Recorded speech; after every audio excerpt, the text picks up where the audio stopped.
시청자 여러분 안녕하십니까? BOA 모닝뉴스 시작합니다.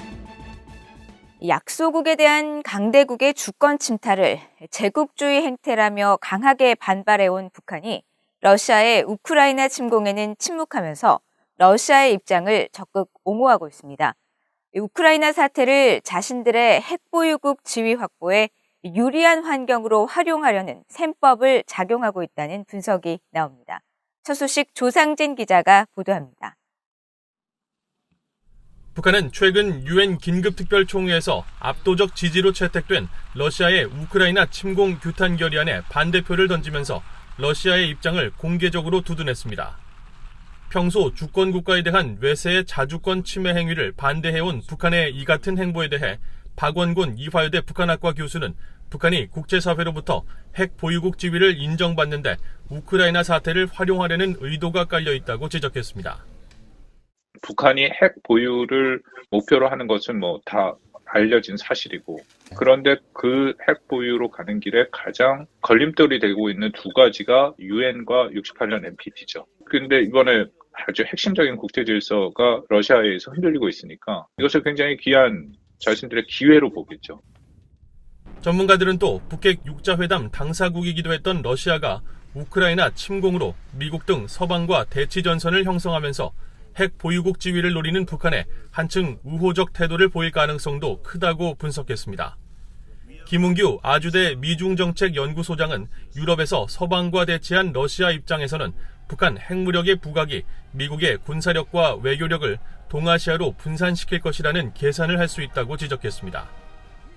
북한의 핵에 대해서 러시아 같은 경우는 이제 더 이상 어떤 비핵화를 위한 동기나 압박은 거의 없어질 가능성이 크고요. 아니면 아주 후순위로 밀리겠죠. 그러면 이제 북한으로서는 훨씬 더 핵과 관련된 이제 그 역량과 심지어는 미국을 겨냥해서 할 수 있는 군사적 능력들을 보유하고 강화시키는데 좋은 환경이 되는 거죠. 반면 우크라이나 사태가 러시아의 의도와는 달리 장기화할 조짐을 보이는 것과 함께 러시아에 대한 국제사회의 비판이 거세진 상황이 북한에게 유리하지만은 않을 것이라는 진단도 나옵니다. 북중러가 단결했을 때 자유진영에 맞서 싸울 수 있는 힘이 있다는 것을 보여줘야 되는데, 지금 러시아 같은 경우에는 우크라이나 침공한 이후에 군사작전에서 여러 가지 문제점을 드러내고 있고, 이것은 어떠한 경우에든 러시아의 국제적 위상이 추락되는 방향으로 전개될 가능성이 높아지고 있다고 봐야 될 거예요. 그런 측면은 북한에게 있어서도 부담은 된다, 이렇게 봐야죠. 한국 정부 산하 국책연구기관인 통일연구원 홍민 북한연구실장도 이딴 미사일 발사를 통한 무력 시위와 함께 핵실험과 대륙간 탄도미사일 ICBM 시험 발사 유예, 즉 모라토리엄 파기를 시사한 북한이 도발 수위를 끌어올리는 과정에서 우크라이나 사태 전개 양상에 따라 전략 도발을 감행하는 데 제약 요인이 될 수 있을 것으로 전망했습니다. 유엔 총회를 통해서 사실상 유엔 전체가 단합을 해서 지금 움직이는 구도가 바뀌었거든요. 북한이 ICBM을 쏠 경우에는 이렇게 어떻든 러시아와 같은 무법적 국가에 대해서 단결하는 것이 북한도 도매금으로 같이 묶여질 가능성도 있거든요. 그렇기 때문에 이런 상황에서 섣불리 ICBM 카드를 꺼냈을 때 갖는 파장이 우크라이나 침공 사태가 없었을 때하고는 좀 다른 더 파장력을 가질 가능성이 높다. 홍 실장은 그러면서 러시아의 우크라이나 침공과 무관하게 미국의 최근 한반도 전력 증강이 예사롭지 않은 수준으로 이뤄지고 있다면서 북한이 전략 도발을 마음먹었다고 해도 행동으로 옮기는 것은 쉽지 않은 상황으로 가고 있다고 분석했습니다. BOA 뉴스 조상진입니다. 북한의 영변 핵시설 가동 정황이 또다시 포착됐으며 이를 통해 플루토늄 생산량이 크게 늘어날 가능성이 있다고 미국의 북한 전문 매체 산팔로스가 지적했습니다.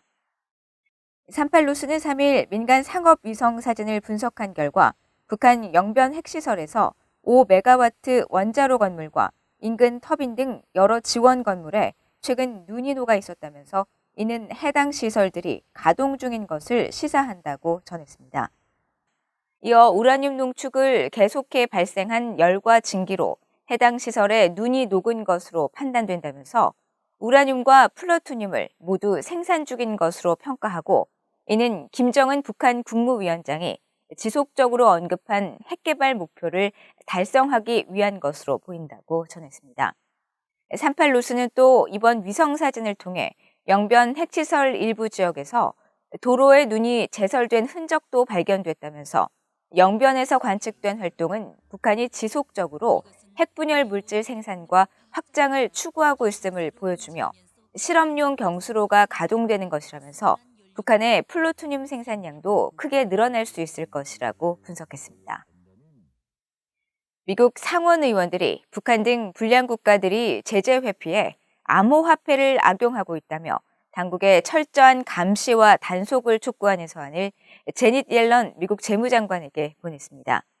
특히 북한은 4억 달러 규모의 암호화폐를 탈취해 핵과 탄도미사일 프로그램 자금을 충당했다고 지적했습니다. 이조은 기자입니다. 미국 민주당 중진 상원 의원 6명이 2일 제닛 옐런 재무장관에게 보낸 서한입니다. 상원의 마크 워너 정보위원장과 잭 리드 군사위원장, 셰러드 브라운 은행위원장과 엘리자베스 워런 의원 등은 이 서한을 통해 북한을 비롯한 불량 국가들이 제재 회피를 위해 암호화폐를 악용하고 있다며 재무부의 철저한 감시와 단속을 촉구했습니다. 의원들은 기업들이 전통적인 금융 시스템을 우회해 제재 회피의 수단으로 이용할 수 있는 디지털 자산이 점점 더 늘어날 수 있다는 점에서 암호화폐 업계의 강력한 제재 준수 이행은 매우 중요하다고 밝혔습니다. 그러면서 암호화폐가 제재 회피 수단으로 이용된 첫 번째 사례로 북한을 언급했습니다. 지난달 언론을 통해 일부 공개된 유엔 안보리 대북제재위원회 보고서에 따르면 북한은 4억 달러 상당의 탈취한 암호화폐를 이용해 국제 제재를 위반하는 핵과 탄도미사일 프로그램 자금을 충당했다는 겁니다. 의원들은 특히 러시아의 우크라이나 침공 이후 러시아에 제재가 부과된 상황에서 암호화폐를 통한 제재 회피 문제는 그 어느 때보다 더 시급한 사안이 됐다고 강조했습니다. 의원들은 경제적 제재는 미국의 외교 정책 목표를 달성하기 위한 효과적인 수단으로 계속 남아있어야 한다면서 재무부가 암호화폐 산업에서의 제재 준수를 감시하고 단속하는 내용들을 오는 23일까지 답변할 것을 요구했습니다. 구체적으로는 재무부 해외자산통제실이 암호화폐가 제재 회피에 사용되지 않도록 해외 정부 기관과 어떻게 협력하고 있는지, 또 암호화폐 사용자들이 악의적 행위자들의 제재 회피를 돕지 않도록 하기 위해 해외자산통제실에 필요한 추가 도구가 무엇인지 등에 대해 답할 것을 요구했습니다. 북한은 이란과 함께 제재 회피를 위해 암호화폐를 이용하는 대표적인 국가로 지적되었습니다. 지난달 5일 로이터 통신 등에 따르면 유엔 안보리 산하 대북제재위원회 전문가 패널은 연례 보고서를 통해 북한은 지난 한 해 동안 핵과 탄도미사일 개발을 지속하면서 북한 사이버 범죄자들은 2020년부터 2021년 중반까지 북미와 유럽, 아시아에 있는 최소 3곳의 암호화폐 거래소에서 5천만 달러 이상을 탈취했다는 회원국들의 보고 내용을 명시했습니다. 또 북한이 지난해 암호화폐 플랫폼에 대해 최소 7건의 사이버 공격을 감행해 4억 달러를 탈취했다는 사이버 보안기업 체이널리시스의 최근 발표도 인용했습니다. 그러면서 북한은 암호화폐 거래소 해킹 등 사이버 공격을 주요 수익원으로 삼고 있다면서 국제사회의 철저한 감시와 단속의 중요성을 강조했습니다. VA 뉴스 이조은입니다. 북한 등 국가주도 행위자들의 사이버 위협에 대한 미국 정부와 민간 기반 시설 보안 체계를 강화하는 내용의 사이버 보안 강화 법안이 미국 상원 의회를 통과했습니다. 상원은 최근 민주당의 게리 피터스 국토안보위원장과 로 포트먼 국토안보위 공화당 간사가 초당적으로 발의한 2022 미국 사이버 보안 강화 법안을 만장일치로 가결하고 심의를 위해 하원 의회에 회부했습니다. 해당 법안은 미국 행정부의 민감한 기밀 정보를 노린 사이버 공격에 대한 보안을 강화하는 포괄적 방안과 함께 미국 주요 사회 기반 시설과 민간 기업에 대한 사이버 공격에 대해 72시간 내에 미국 국토안보부 산하 사이버 안보 기반 시설국에 보고하도록 하는 의무 강화 내용이 포함됐습니다. 이번 법안을 공동 발의한 로 포트먼 의원은 상원 가결 뒤 하원 통과를 촉구하는 상원 본회의 연설에서 해당 법안은 러시아와 중국, 북한, 이란과 같은 국가들이 미국의 연방 보안 인증 프로그램의 취약성을 노릴 수 있다는 경고에 따른 대응 강화 조치를 담고 있다고 강조했습니다. 한국 대선에 앞서 문재인 정부의 대북 정책 전반을 돌아보고 동맹국 차기 정부의 정책 방향에 대한 미국 조야의 기대와 제안을 들어보는 기획 보도입니다. 오늘은 그 네 번째 순서로 미국과 서방 인권 전문가들이 차기 한국 대통령에게 권고하는 북한 인권 개선 방안을 전해드립니다. 김영권 기자가 보도합니다. 국제 인권 전문가들은 지난 4년 동안 북한 주민들의 인권 개선을 위한 한국 정부의 노력이 크게 퇴보했다며 지속적으로 우려를 제기해왔습니다. 탈북선언 강제 북송과 북한 인권단체 강압조사, 북한군 총격으로 사망한 한국 공무원 사건의 진상규명, 대북전단 금지법의 표현의 자유 침해 등 유엔 보고관들이 지난 2년간 국제 인권 기준 위반 우려를 담은 여러 건의 소환을 한국 문재인 정부에게 보낸 것에서도 잘 드러납니다. 미국의 전직 관리와 인권 전문가들은 북한 인권 개선과 관련해 한국의 새 대통령이 자유민주 가치에 기반한 세계 10대 경제 강국으로서 국제 위상을 회복하고 북한 인권을 개선하도록 대북 정책을 바로잡아야 한다고 권고했습니다. The first thing that the new South Korean president should do is re-engage in the United Nations in terms of pressing North Korea on human rights. The South Korean government has done very little in the United Nations to encourage North Korean human rights, and it seems to me that that's an important first step. 국제 인권 전문가들은 또 한국 정부가 지난 3년 동안 유엔 북한 인권 결의안 공동 제안국에 참여하지 않은 데 대해 비판적 견해를 보였습니다. 세계 인권 선언이 명시한 인간의 가장 기본적인 권리, 인류 보편적 가치에 대해 정부가 수시로 입장을 바꾸는 건 유엔 헌장의 정신을 무시할 뿐 아니라 북한에도 잘못된 신호를 보낸다는 겁니다. 마이클 커비 전 유엔 북한인권 조사위원장도 한국의 차기 정부가 더 이상 북한 인권에 침묵하지 않고 더욱더 목소리를 높여야 한다고 강조했습니다. I hope that the Republic of Korea will learn from the experience of the last 4 years. Being silent does not secure rewards from North Korea.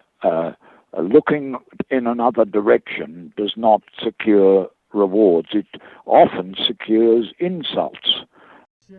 국제 인권 전문가들과 인권단체들은 또 차기 한국 대통령이 지난 2016년 제정 이후 사실상 사문화된 한국의 북한 인권법을 충실히 이행해야 한다고 권고했습니다.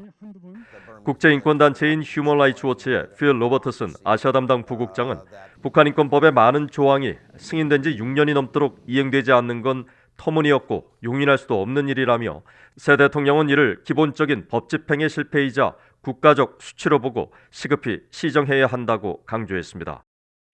로버타 코엔 전 국무부 인권 담당 부차관보도 북한 인권법 시행이 새 정부의 북한 인권 관련 최우선 순위 중 하나가 돼야 한다고 말했습니다.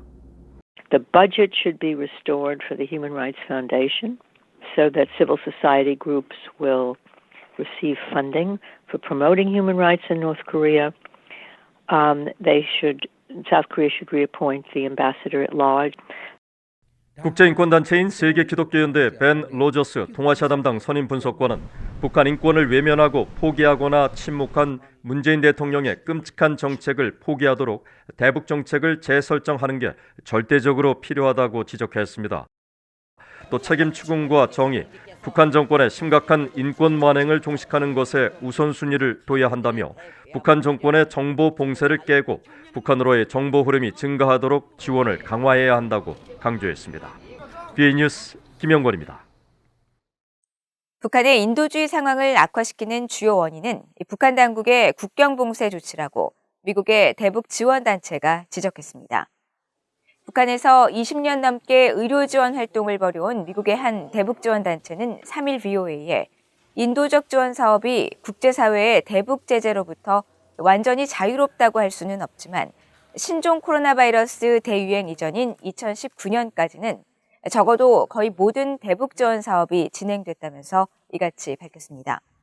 그러면서 2년 넘게 계속된 북한 당국의 국경 봉쇄로 북한 내 취약계층의 생명줄이었던 식량과 의약품, 농업 지원 물품, 깨끗한 식수 제공에 필요한 모든 지원이 중단됐다고 밝혔습니다. 이 단체는 특히 치료 시기를 놓치면 완치가 어려운 다제네성 결핵 환자 규모가 지난 2년 사이 크게 증가했을 것으로 우려하면서 국경 봉쇄 해제 시 직면할 북한의 인도주의 상황은 1990년대 수준으로 되돌아갔을 것으로 예상하고 이 모든 것을 복구하는 데 오랜 시간이 걸릴 것으로 우려하고 있다고 밝혔습니다. 이상으로 BOA 모닝 뉴스를 모두 마칩니다. 시청해주신 여러분 고맙습니다.